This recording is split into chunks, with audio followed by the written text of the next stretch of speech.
भारत समेत दुनिया भर में हर्षोल्लास के साथ मनाई जा रही है ईद उल फितर। प्रधानमंत्री नरेंद्र मोदी ने देशवासियों को दी ईद की शुभकामनाएं।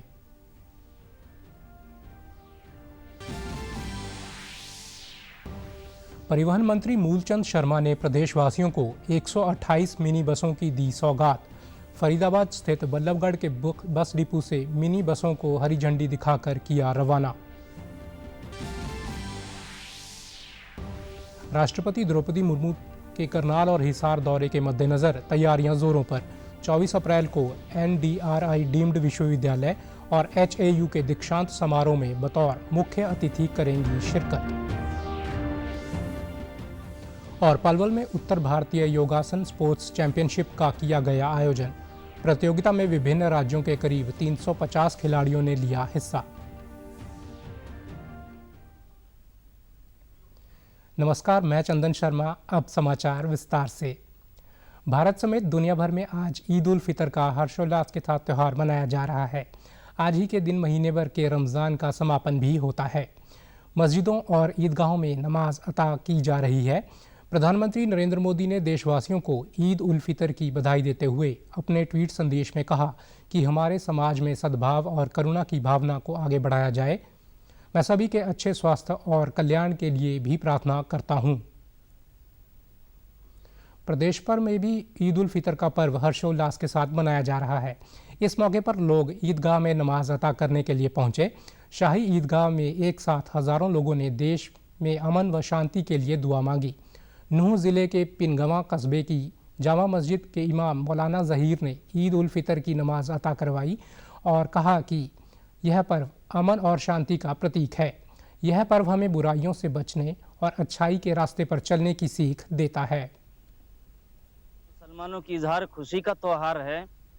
इसमें सारे गरीब अमीर सब जो है एकसा होकर जो है अल्लाह की रज़ा की खातिर 2 रकात नमाज ईद उल फितर अदा करते हैं। उसका शुक्राना अदा करते हैं कि उसने रमज़ान के रोज़ों की सदका खैरात की, सहरी इफ्तार एतिकाफ की, शब कदर की इबादत की तौफीक दी, बहुत सी फाजिला इबादत की तौफीक दी। उसके शुक्राने में 2 रकात नमाज ईद उल फितर अदा करते हैं कि अल्लाह ने मगफिरत कर दी। सबकी मगफिरत के लिए जो है नमाज पढ़ी जाती है।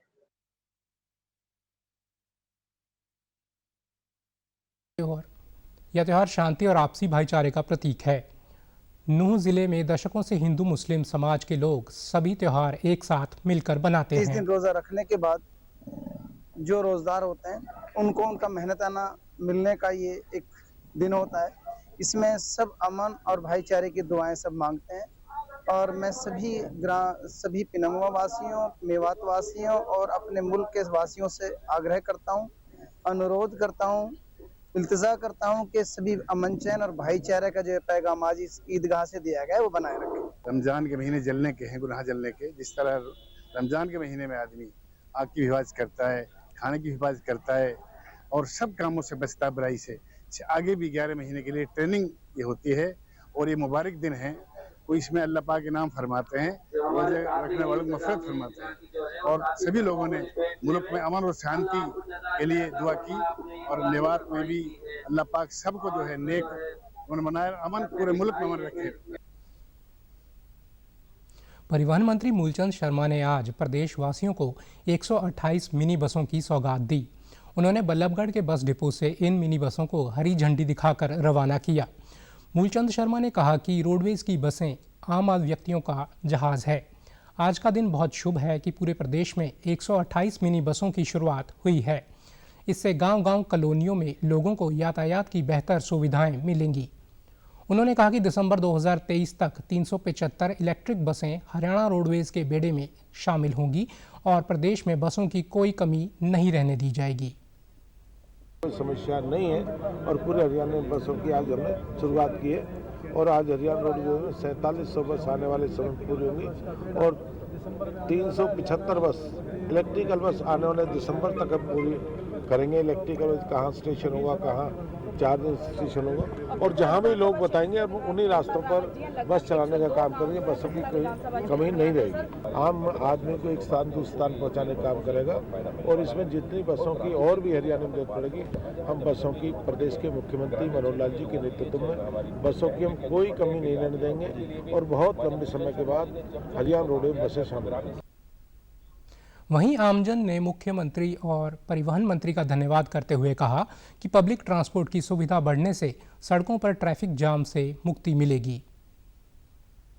लगभग 22 करोड़ के बजट से ये सारा व्यवस्थाएं की गई है। पूरा हरियाणा और पूरा बल्लभगढ़ शहर से बहुत खुश है और बहुत प्रभावित है। जितना काम बल्लभगढ़ शहर के अंदर विधायक जी ने और हमारे कैबिनेट मंत्री पंडित मूलचंद शर्मा जी ने किया, इतना काम भविष्य में मुझे तो लगता नहीं है कि कभी होगा और ना आज तक कभी इतना काम हो पाया। राष्ट्रपति द्रौपदी मुर्मू 24 अप्रैल को हरियाणा का दौरा करेंगी। इस दौरान वे करनाल स्थित राष्ट्रीय डेयरी अनुसंधान डीम्ड विश्वविद्यालय और चौधरी चरण सिंह हरियाणा कृषि विश्वविद्यालय हिसार के दीक्षांत समारोह में बतौर मुख्य अतिथि शिरकत करेंगी। राष्ट्रपति के दौरे के मद्देनज़र मुख्य सचिव संजीव कौशल ने कल वीडियो कॉन्फ्रेंसिंग के माध्यम से उच्च अधिकारियों के साथ बैठक में आवश्यक दिशा निर्देश दिए। राष्ट्रीय डेयरी अनुसंधान संस्थान के निदेशक एवं डीम्ड यूनिवर्सिटी के कुलपति डॉक्टर धीर सिंह ने बताया कि दीक्षांत समारोह में राष्ट्रपति द्रौपदी मुर्मू विश्वविद्यालय के करीब 550 छात्र छात्राओं को उपाधियां प्रदान करेंगी। द्रौपदी मुर्मू जी हैं, उसकी अध्यक्षता उसकी जो चीफ गेस्ट रहेंगे। साथ में हमारे दोनों कैबिनेट मिनिस्टर जो किसान कल्याण मंत्रालय से श्री तोमर जी हैं और मत्स्य और एनिमल हस्बेंड्री और डेयरिंग के जो रूपाला जी हैं, श्री रूपाला जी, दोनों कैबिनेट मिनिस्ट्री 2 साल का कन्वोकेशन हम कर रहे हैं। इसके तहत बीटेक की हम 39 डिग्री दे रहे हैं, 21 की टोटल डिग्री 77 डिग्री जो है बीटेक के स्टूडेंट लेंगे। मास्टर प्रोग्राम में 360 डिग्री हम दे रहे हैं और पीएचडी प्रोग्राम में 158 डिग्री। वहीं हरियाणा कृषि विश्वविद्यालय हिसार के कुलपति प्रोफेसर BR कंबोज ने कहा कि राष्ट्रपति के दौरे को लेकर वे विश्वविद्यालय में तैयारियां जोरों पर हैं। उन्होंने बताया कि राष्ट्रपति दीक्षांत समारोह में कुल 865 विद्यार्थियों को उपाधियां प्रदान करेंगी। इससे पहले उपायुक्त उत्तम सिंह और पुलिस अधीक्षक गंगा राम पुनिया ने विश्वविद्यालय और महाराजा अग्रसेन हवाई अड्डे का दौरा कर व्यवस्थाओं का जायजा लिया। मुख्य अतिथि रहेंगी और इस कार्यक्रम की अध्यक्षता हरियाणा के माननीय राज्यपाल श्री बंडारू दत्तात्रेय जी करेंगे। साथ में प्रदेश के माननीय मुख्यमंत्री श्री मनोहर लाल जी, कृषि मंत्री जी यूजी, पीजी और पीएचडी की डिग्री प्रदान की जाएगी तथा 124 छात्रों को गोल्ड मेडल भी दिए जाएंगे जिन्होंने एकेडमिक क्षेत्र में अच्छा कार्य किया है। पलवल में जिला योगासन व खेल एसोसिएशन द्वारा 2 दिवसीय उत्तर भारतीय योगासन स्पोर्ट्स चैंपियनशिप का आयोजन किया गया। प्रतियोगिता में विभिन्न राज्यों के करीब 350 खिलाड़ियों ने भाग लिया। योगाचार्य गुरमेश सिंह और प्रतियोगिता के संयोजक दशरथ शर्मा ने बताया कि योग प्रतियोगिता का मुख्य उद्देश्य जन जन तक योग को पहुंचाना है। उन्होंने कहा कि योग हमारी प्राचीन धरोहर है और योग करके हम अनेक बीमारियों से बच सकते हैं और आगामी जीवन को कैसे युवाओं में सफल बनाने के साथ साथ उनके अंदर कैसे चारित्रिक भावना आए, स्वास्थ्य के प्रति उनके अंदर जागरूकता आए, इस उद्देश्य से लेकर के उनका जीवन सफल, सुयोग और सुंदर बने। डिस्ट्रिक्ट लेवल पे, स्टेट लेवल पे और इंडिया लेवल पे और इंटरनेशनल लेवल पे करा चुके हैं। हम बाहर भी इन बच्चों को ले जाते हैं, बंगलोर भी, मद्रास भी, जहाँ भी प्रोग्राम होते हैं और इन बच्चों को वो शिक्षा देते हैं कि भाई योग है तो निरोग है। योगा कोच रूनीरज ने बताया कि वे करीब 15 वर्षों से योग कर रही हैं और खिलाड़ियों को प्रशिक्षण दे रही हैं। केंद्र व प्रदेश सरकार भी योग को बढ़ावा देने के लिए लगातार प्रयासरत है। वहीं खिलाड़ियों ने कहा कि इस तरह की प्रतियोगिताओं से खिलाड़ियों को एक मंच प्राप्त होता है और उन्हें आगे बढ़ने का मौका मिलता है। योगा से हमारे बीमारियों से बचा जा सकता है और हम स्ट्रॉन्ग भी रहते हैं। सबसे पहली बात, योगा के साथ साथ हम अपना बिजनेस भी कर सकते हैं। जॉब भी हमको मिल रही है योगा के साथ साथ, तो कोई भी ये ना सोचे कि योगा का कोई फ़ायदा नहीं है। हमने स्टेट लेवल योगा कंपटीशन भी खेला है। हमें योगा प्रतिदिन करना चाहिए, इससे हमारा जीवन स्वस्थ रहता है और हम बीमारियों से बचे रहते हैं। प्रतिदिन योग करना चाहिए। मैं एक नेशनल प्लेयर हूँ, मैंने स्टेट योगासन चैम्पियनशिप भी खेली है, मैंने नेशनल में भी पोजीशन ली है। नेशनल में मेरी सेकंड पोजीशन आई थी जो कि महाराष्ट्र में हुआ था। तो बस यही है कि योगा हमें प्रतिदिन करना चाहिए। योगा से हमारी इम्यूनिटी पावर स्ट्रॉन्ग होती है। हम पूर्वोत्तर में कनेक्टिविटी के लिहाज से आज बड़ा दिन है।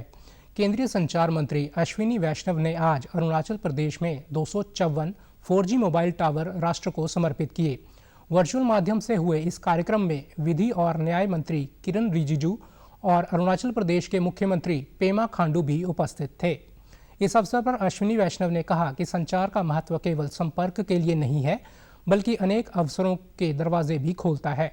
उन्होंने कहा कि प्रधानमंत्री ने देश के प्रत्येक गांव को 4G कनेक्टिविटी से जोड़ने का लक्ष्य तय किया है। ये 254 टावर 336 गांवों को डिजिटल संपर्क से जोड़ेंगे।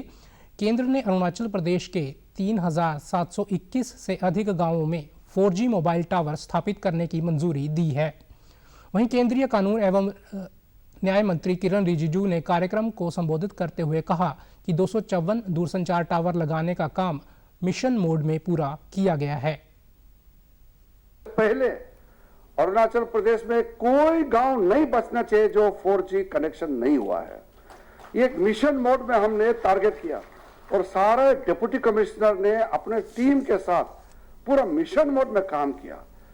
तो प्रधानमंत्री जी का सोच के साथ साथ अश्विनी वैष्णव जी और उसके टीम सब ने मिशन मोड में काम किया और राज्य सरकारों का मदद से और बाकी जितना एजेंसी है सब ने एक टीम के रूप में काम किया।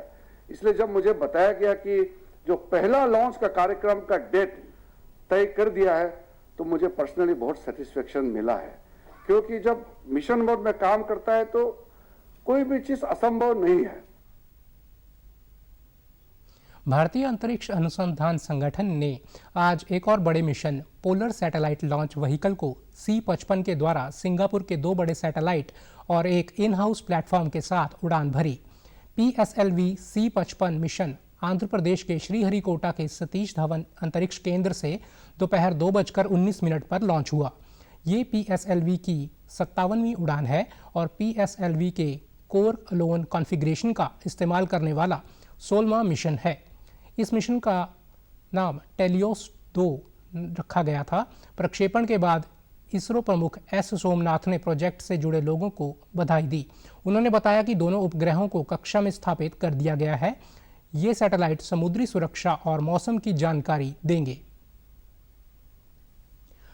आज पृथ्वी दिवस है। इस साल का थीम है हमारे ग्रह में निवेश करें।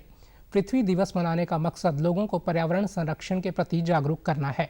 पर्यावरण संरक्षण में सबसे महत्वपूर्ण पृथ्वी के शोषण से ज़्यादा उसके बचाव पर ध्यान केंद्रित करना है। प्रधानमंत्री नरेंद्र मोदी ने ट्वीट करते हुए कहा कि पृथ्वी दिवस पर मैं उन सभी लोगों की सराहना करता हूं जो हमारे ग्रह को बेहतर बनाने के लिए काम कर रहे हैं।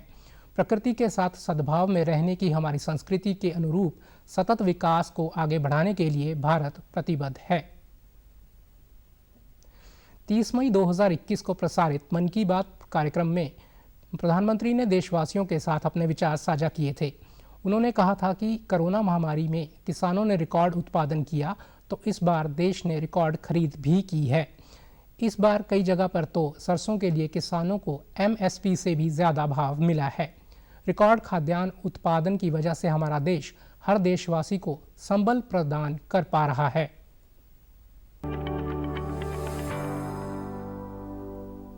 क्या आपको पता है कि इस महामारी में भी हमारे किसानों ने रिकॉर्ड उत्पादन किया है?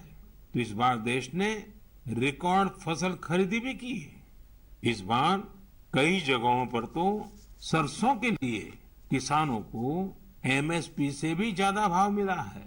रिकॉर्ड खाद्यान्न उत्पादन की वजह से ही हमारा देश हर देशवासी को संबल प्रदान कर पा रहा है।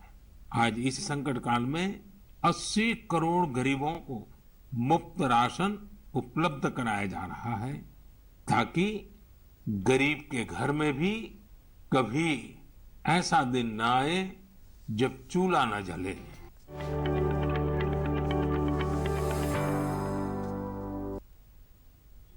अब पेश है खबरें फटाफट।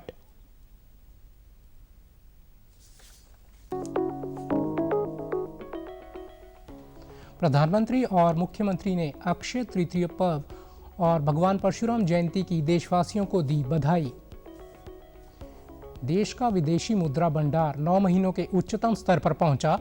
आरबीआई के अनुसार 14 अप्रैल को समाप्त सप्ताह में 1.657 अरब डॉलर की वृद्धि रही। डीबीटी के जरिए मोदी सरकार ने रिकॉर्ड 3.25 लाख करोड़ रुपए बचाए। और देश भर में पिछले 24 घंटों में 12,193 कोविड संक्रमण के नए मामले सामने आए। स्वस्थ होने की दर हुई 98.66%। समाचारों में आज इतना ही। नमस्कार।